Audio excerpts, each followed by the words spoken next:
Setelah membahas audit atas notes payable sebagai salah satu sumber perolehan modal, kali ini saya akan melanjutkan pembahasan untuk audit atas modal pemilik.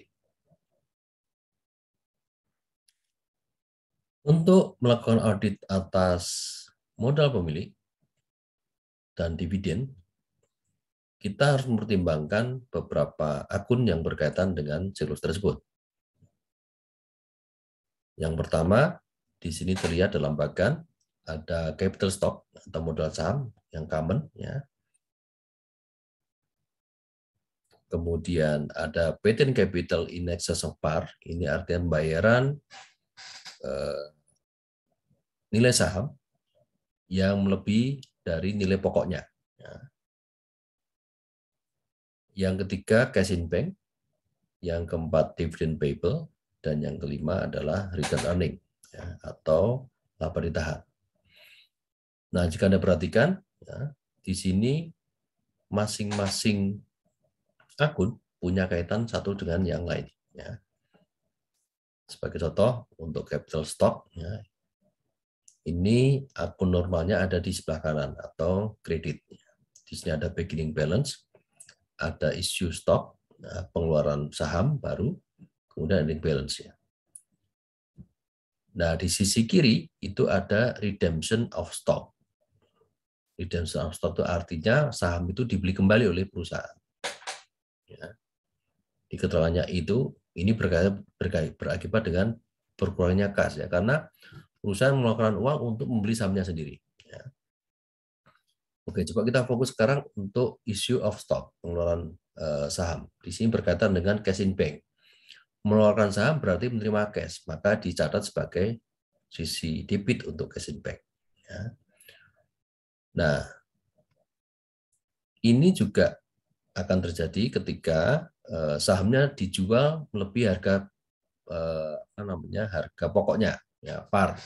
Sebagai contoh, misalnya harga pokoknya saham itu adalah 1.000 dan ini ada penjualan, ya, melebihi harga 1.000, misalnya di 1.300, maka nilai 300 masuk di sini, ya, untuk akun sendiri, ya, dicatat di akun tersendiri. Nah, ini karena ada pengeluaran pengeluaran saham baru yang berarti penerimaan kas, maka ini dicatat dalam kas juga, ya. Oke, selanjutnya akun yang berkaitan dengan saham adalah dividen, pembayaran dividen. Nah, di sini contohnya adalah akun dividen payable atau utang dividen. Ya. Ketika perusahaan mendeklarasi adanya dividen mau dibagi. Ya. Nah, akun normalnya ada di sebelah kanan, kredit. Ya. Ini ada beginning balance, ya, dividen yang masih terutang. Kemudian ada deklarasi dividen, misalnya tahun ini mendeklarasikan akan dibagi dividen misalnya Rp1 per saham, maka dicatat sebelah kanan, ya, dan ini ada ending balance. Nah, dividen yang dideklarasi artinya perusahaan memiliki utang dividen, ya, dan ini akan mengurangi nilai saham, nilai laba ditahan. Ya. Laba ditahan akun normalnya posisinya kan ada di sebelah kanan, ya. Karena ada deklarasi, berarti ini mengurangi sebagian laba ditahan, ya, maka dicatat sebelah kiri. Ya. Nah, ketika dibayarkan, dividen itu akan mengurangi kas, ya, ada di sebelah kanan, ya, debit, ya, akun normal kas itu kan sebelah kiri, penerimaan, ini pembayaran, ya. Dan dividen dibayarkan itu akan mengurangi utang dividen, ya, kira-kira begitu. Nah, jadi ini adalah 5, ya, minimal 5 akun yang berkaitan dengan akuisisi modal dari modal pemilik, ya, dan ini saham tentunya, dan membayar dividen.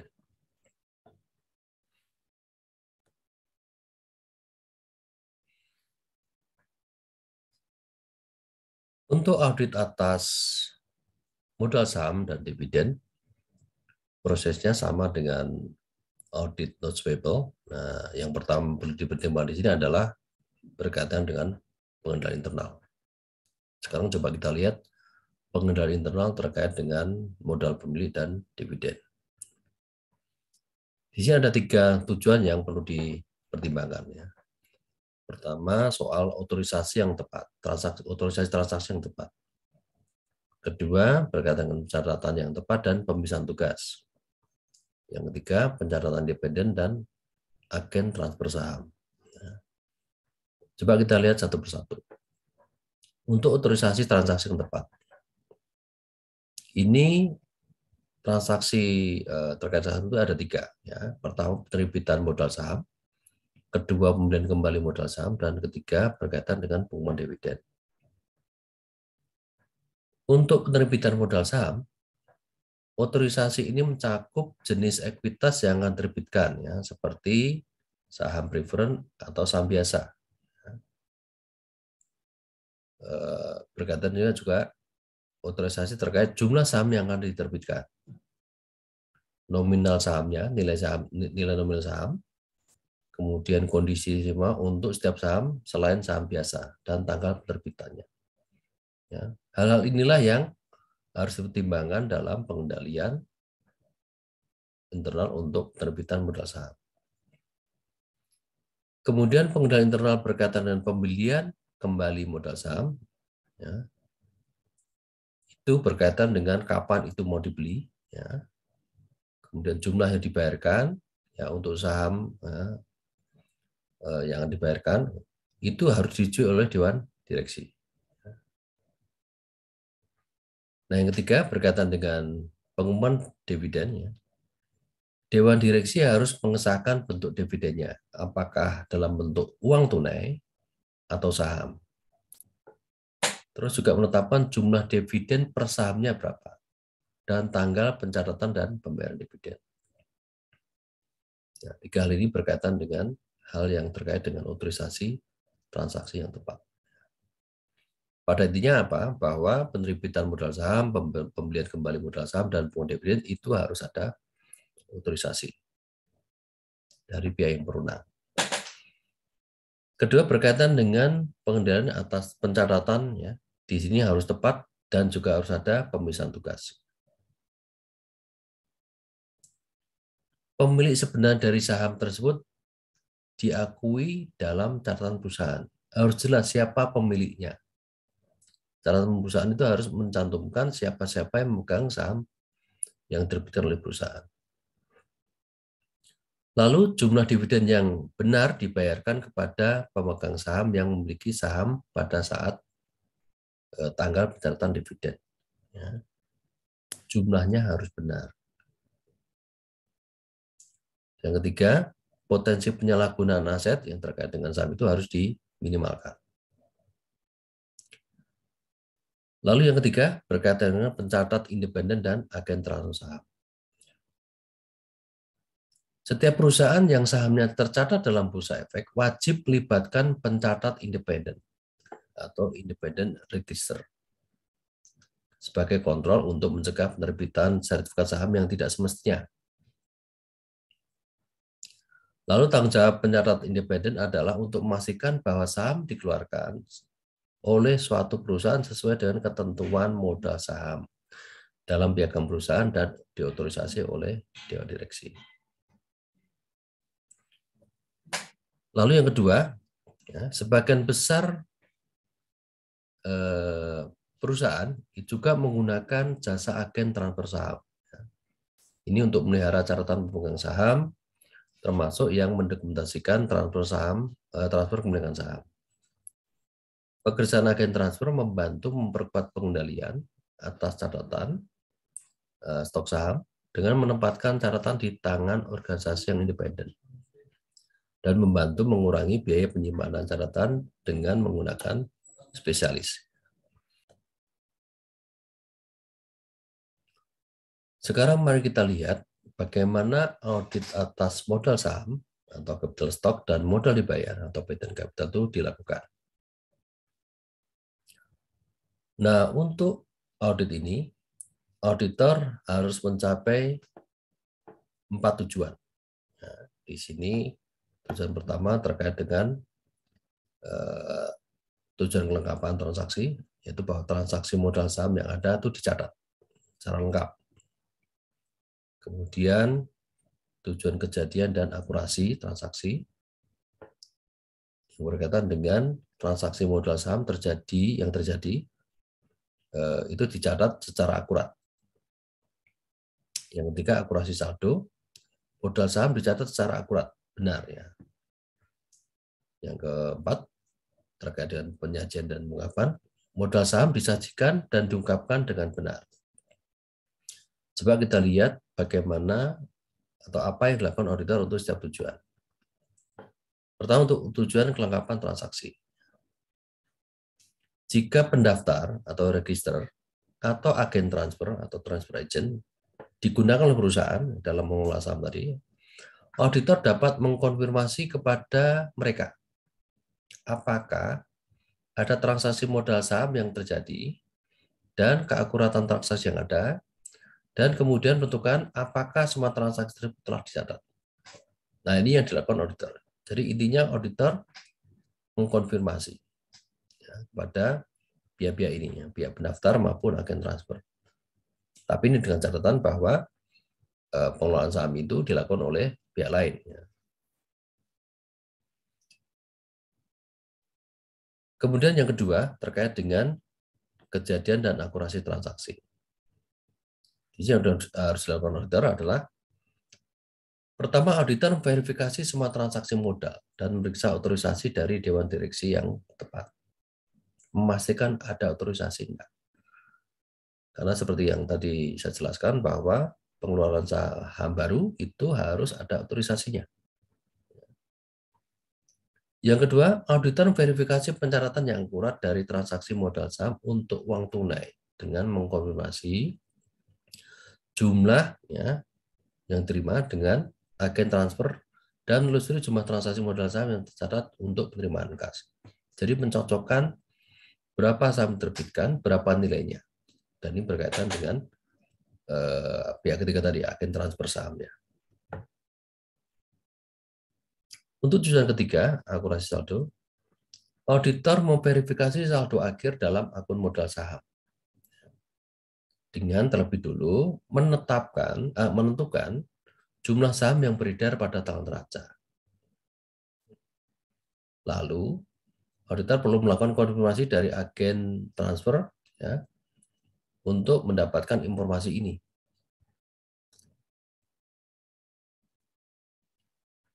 Yang keempat, berkaitan dengan penyajian dan pengungkapan, auditor harus menentukan bahwa setiap kelas saham memiliki deskripsi yang tepat, termasuk jumlah saham yang diterbitkan berapa, yang beredar berapa, dan hak khusus dari kelas individu apa saja. Di sini auditor juga harus memverifikasi penyajian dan pengungkapan yang tepat dari opsi saham, warrant saham, dan juga sekuritas yang dapat dikonversi dengan memeriksa dokumen hukum atau dokumen lain yang ada dalam perjanjian saham.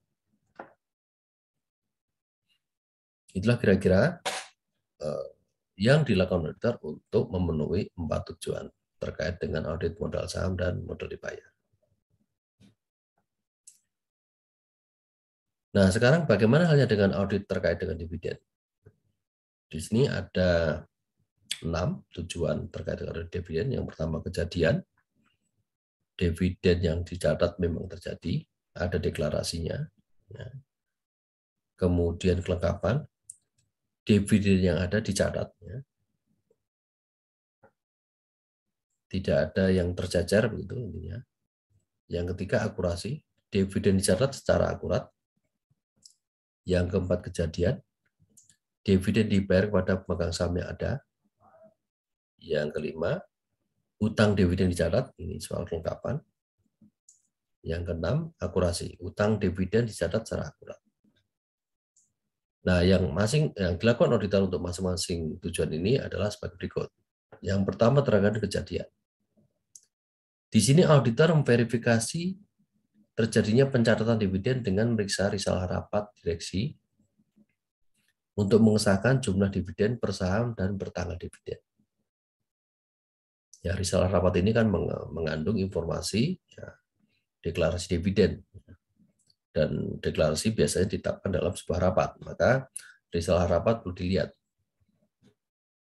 benar jumlah dividen per sahamnya berapa, ya, dan tanggal dividennya kapan ya mau dibayarkan. Itu ada di sana. Kemudian terkait dengan kelengkapan. Ya. Di sini auditor meninjau file permanen audit untuk menentukan apakah ada pembatasan pada pembayaran dividen dalam perjanjian obligasi atau ketentuan saham preferen kalau ada. Yang ketiga, terkait dengan akurasi. Keakuratan dividen, pernyataan dividen atau deklarasi dividen dapat diaudit dengan menghitung ulang jumlah berdasarkan dividen per saham dikalikan dengan jumlah saham yang beredar. Ya, kalau sudah ditetapkan dividen yang nilai dividen per saham, maka auditor tinggal mengalihkan aja. Tetapi tidak dengan semua saham, tetapi hanya dengan saham yang beredar, artinya yang dibeli oleh publik. Yang keempat berkaitan dengan kejadian. Jika auditor melakukan upaya sebagai berikut. Jika klien menggunakan agen transfer untuk bagi dividen, totalnya dapat ditelusuri ke entry pengeluaran tunai ke agen dan juga dikonfirmasi. Ya. Ini perlu dilakukan auditor. Jadi menelusuri jumlah total entry pengeluaran tunai ke agen dan juga informasi ke mereka untuk itu. Yang kelima terkait dengan kelengkapan utang dividen dicatat ya. Ini auditor melakukan dua hal ini. Pertama, pengujian hutang dividen harus dilakukan bersamaan dengan dividen yang diumumkan. Kedua, dividen yang belum dibayar harus dimasukkan sebagai kewajiban. Jadi memastikan ya pengumumannya berapa dan pada yang sama itu harus dicatat sebagai utang. Tidak mungkin langsung dibayar. Lalu yang terakhir untuk akurasi pencatatan utang dividen ya. Auditor melakukan penghitungan ulang utang dividen dengan mengalihkan dividen per saham dengan saham yang beredar dikurangi dengan dividen yang dibayarkan. Ini kalau memang sebagian sudah ada dibayar. Nah, itulah untuk mengaudit dividen ya, dengan pertimbangkan 6 tujuan yang terkait dengan transaksi dividen.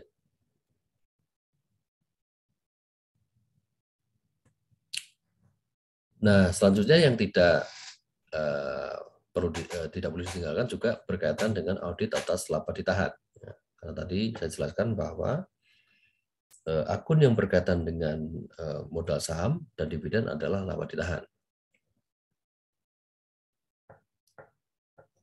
Ini yang pertama, auditor harus terlebih dulu menganalisis laba ditahan untuk sepanjang tahun.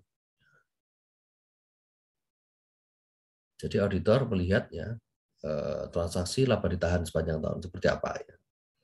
Jadi untuk menyelesaikan audit kredit ke laba ditahan untuk laba bersih tahun berjalan atau debit untuk kerugian, auditor cukup menelusuri entry dalam laba ditahan ke angka laba bersih pada laporan laba rugi. Prosedur ini dilakukan belakangan dalam audit setelah semua jurnal yang mempengaruhi laba bersih telah dilakukan. Ini untuk menganalisis transaksi laba ditahan sepanjang tahun. Kemudian dalam melakukan audit mengaudit debit dan kredit untuk laba ditahan, selain laba bersih dan dividen, auditor harus menentukan apakah transaksi tersebut seharusnya dimasukkan atau tidak. Misalnya, ini ada penyesuaian periode sebelumnya dapat dimasukkan dalam laba ditahan hanya jika penyesuaian tersebut memenuhi syarat standar akuntansi. Ketiga, setelah auditor yakin bahwa transaksi yang dicatat telah diklasifikasikan dengan benar sebagai transaksi laba ditahan, langkah selanjutnya adalah memutuskan apakah transaksi tersebut telah dicatat secara akurat. Nah, ini menguji akurasi. Kalau tadi klasifikasi sudah oke, sekarang beralih ke akurasi. Bukti audit yang diperlukan untuk menentukan akurasi bergantung pada sifat transaksi.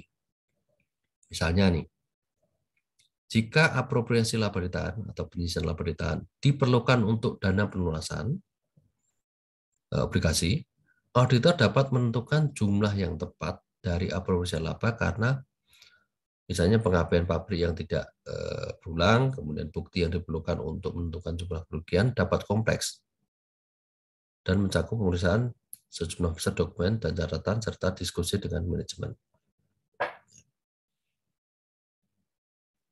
Oke, selanjutnya, setelah melihat akurasi tadi, auditor juga harus mengevaluasi apakah ada transaksi yang seharusnya tidak dimasukkan. Seharusnya dimasukkan tetapi tidak dimasukkan. Sebagai contoh, jika klien mengumumkan dividen saham, nilai pasar dari sekuritas yang didebit harus dikapitalisasi dengan mendebit laba ditahan dan kredit pada modal saham. Tadi seperti dijelaskan di bagan, ketika ada deklarasi maka di akun laba ditahan harus didebit, artinya dikurangi karena diambilkan dari porsi itu. Demikian pula, jika laporan keuangan mencakup alokasi laba ditahan, auditor harus mengevaluasi apakah alokasi tersebut masih diperlukan pada tanggal transaksi. Nah, yang terakhir di sini, ya, standar akuntansi mensyaratkan penyajian dan pengungkapan informasi terkait laba ditahan. Sama seperti yang lain, untuk laba ditahan juga perlu ada penyajian dan pengungkapan yang cukup ya, dalam catatan laporan keuangan. Nah, di sini perhatian utama auditor dalam menentukan apakah tujuan penyajian dan pengungkapan untuk laba ditahan terpenuhi, terutama berkaitan dengan pengungkapan setiap pembatasan bayaran dividen. Seringkali perjanjian dengan bankir, pemegang saham, dan kreditur lain melarang atau membatasi jumlah dividen yang dibayarkan klien. Nah, pembatasan ini harus diungkapkan dalam catatan laporan keuangan. Jadi intinya bahwa deklarasi dividen itu sebenarnya tidak dilakukan seenaknya, karena juga ada perjanjian dengan pemegang saham atau kreditur. Kalau ada larangan, ya ada pembatasan, maka informasi itu harus dinyatakan dalam catatan laporan keuangan terkait dengan penyajian pengungkapan terkait dengan laba ditahan. Jadi kira-kira itu yang harus dilakukan auditor ketika auditor akan mengaudit laba ditahan.